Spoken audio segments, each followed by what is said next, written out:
state of Georgia, the cities and the counties assess property taxes on real estate. That's the way that the state and the counties raise revenue to operate the governments.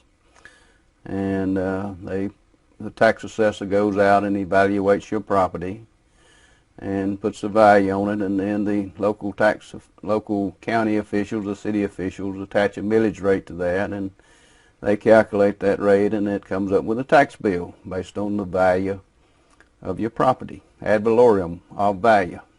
That's how they come up with what you owe per year in property taxes. Oh, they normally send you out a bill around the middle of the latter part of the year, and you have 2 or 3 months to pay it. And if you don't pay it after that time, they start assessing penalties and interest. It goes through a process of several different things. One, they add a penalty to it if you pay late, and then they start charging you 1% a month interest until it's paid. They allow that to go on for a certain period of time, and they send you notices, and then they send you a notice that they're going to file a FIFA. A FIFA is a legal claim to the property, similar to a mortgage, and it's filed on record in the courthouse and put on record with the credit bureaus, and anybody else can go in and take a look at that. When a lawyer checks the title to a piece of property, that's one of the things he looks for to see if there's any legal claims to the property, and he would find a FIFA listed, and he would ensure that that FIFA got paid before he would give you a clear title to the property. So FIFA is like a legal term? Is that a fair thing? It's a legal term. Is that French or Latin or something like that? It's a Latin term, FIFA. I see. It's FIFA, or execution is another word. I see. Okay. Which just is a term that, a legal term that means that they have a claim against your property. I see.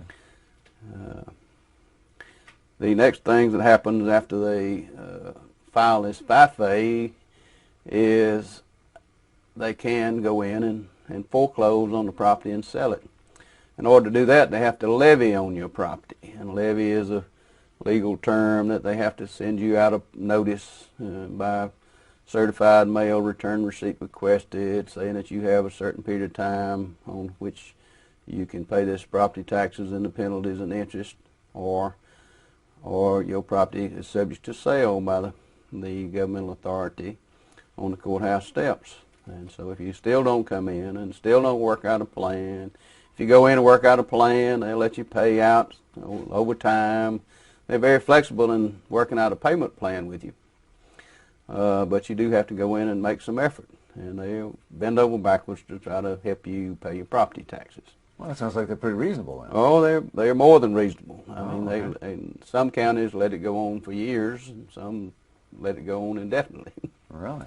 Every county tax official sets up his own criteria as to when and how he wants to collect his taxes. The state law governs what has to happen legally, but the time frame is pretty much up to the local officials as to how they want to do it and what time frame, how long they want to give you before they start taking action, how long before they file a FIFA, how long before they file a levy, how long before they go to foreclosure. All those things are pretty much up to their discretion, time frame wise. So the local official can take care of local people then if he wants to. Oh yeah, they come in and work out any kind of a plan that you want to. Most of the time, if you have a mortgage on the property, you have what they call escrow accounts, and you pay 1/12 of your property taxes and 1/12 of your insurance along with your monthly payment of principal and interest, and then once a year, the escrow company or mortgage company comes in and pays your property taxes for you, and then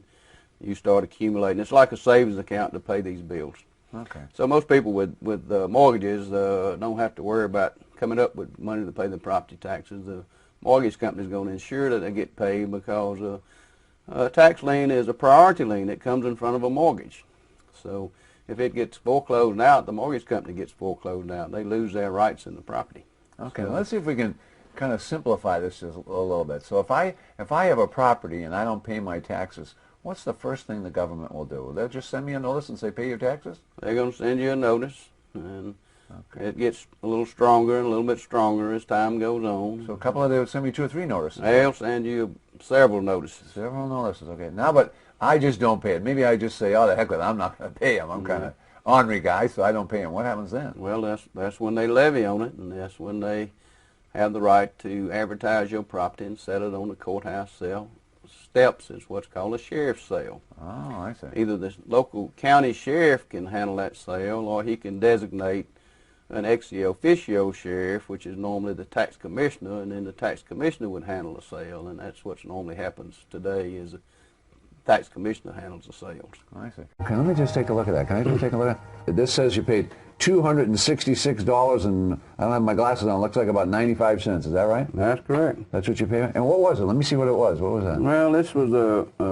0.85 acre tract, about a little over 3/4 of an acre tract of land. No, what is it? This is kind of like a map of all the different All right, properties? this is a subdivision map. Okay, which one did they get? And this is the one up in the corner. And you only paid $260 for that, Right. $266 for that. All right, it's got paved road, This is a all paved road? utilities, yeah. All Wow. utilities. It's a lake access lot. That is, it's not a waterfront, but it owns an undivided interest in a waterfront lot. So somewhere out here there's a lake or something, huh? A nice lake or what? 15,000 acre lake.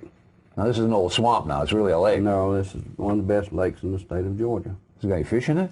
Yeah, a big, great bass fishing lake. They had the Bassmasters tournament here this year. What did you sell it for? I sold it to them and financing it for nothing down for $4,900, which No, is I about don't the believe market. that. I don't believe which is that. about the market price and what the tax assessor says the property's worth for tax purposes. The tax assessor said this is worth $5,000? All right. What is this document? Well, this is where I've sold it to this couple, Okay, let me have a look and at for it. $4,900 and Okay. spread out over. Now 200. where, oh, there it is. It says 4,900 and that's what they spent. Now, how much do they have to pay you? $75 a month For how long? for 20 years. Now, wait a minute. In 3 months' time, you get all your money back? Yeah. Do it on a pretty regular basis. You got another one you can show me? Yeah, here's another one that's You got a whole file of these ones here. They've got a lot of them. Okay. this is the lot that is an acre lot, and I sold it to an older couple, and they're planning on building a retirement home on it. And I bought it at the tax sale for, paid $264.62 for that one. This is a sheriff's deed again, it says here. Right. So this is what you get at the sale. You're telling me you bought this lot. Now, is this a nice lot, too? Yeah, it's acre lot. It's an acre lot. This is a 1 acre lot. It says $264.62. And this is signed by, what are these, all these seal numbers up here? These, it says the deputy clerk. Well, So this is an official that's- document. That's recorded in the courthouse Recorded in the courthouse. Holy cow. Now, what did you sell that one for? for $4,900. Same price. $4,900? I found that's a good round number that people can live with So people pay about $5,000 for a nice lot like that. in this area. Yeah. Now, did they give you cash for that? No, What did they give you? they give me a contract for deed, Now, what does that mean? which means that I'm financing the property for them. I maintain the title in my name, and I agree that if they pay me out as per the contract agreement, that I will give them a deed to the property. Okay. And basically, it says that if they pay me on time for 24 months, at the end of 24 months, I'll give them a warranty deed, and they'll give me back a security deed note, and they will be vested in fee simple title to the property. Lee, how do the people know about you? I mean, how do they know that you got a $5,000 lot for sale? I run little small classified ads in the newspaper. So those are your little ads that are circled there, huh? Right. Oh, 0 down. So these guys don't have to put any money down. No. You just finance them. Well, aren't you kind of afraid they won't pay? Well, the value stands for itself. What does that mean, value stands for itself? Well, the land is still there. So if they don't It pay you, was take it here, back? the land was here when we got here, and it'll be here when we go. It's always going to be there. So if they can't pay for it, then somebody else will. Oh. I bought one that it had a single-wide manufactured home on it. I see. All right, so you got 4.5 acres, and how much you have to pay for that? I paid $331.74. Oh, now this is unbelievable. Let me have a look at that. I mean, $300 for 4.5 acres? $331.74. Ooh, boy. Ah, okay, good. All right, so did you ever sell it, or do you still own it? No, I sold that one. You sold it. Yeah. Okay, what did you sell something like that for? I sold that one for $15,000. $15,000? Right. Did you finance it? Yeah. Boy, did you have the paper with you? Yeah. I'd love to see it. So this is a deed to secure debt. And on the deed to secure debt, it says right here, and you just did this one recently, it says $15,000. So you're telling me a guy could do this, he could buy a 5-acre lot, and it even had some improved property on it, had a manufactured home on it. Right. And then you bought it for $300, let's say $400, and you sold it for $15,000. Right.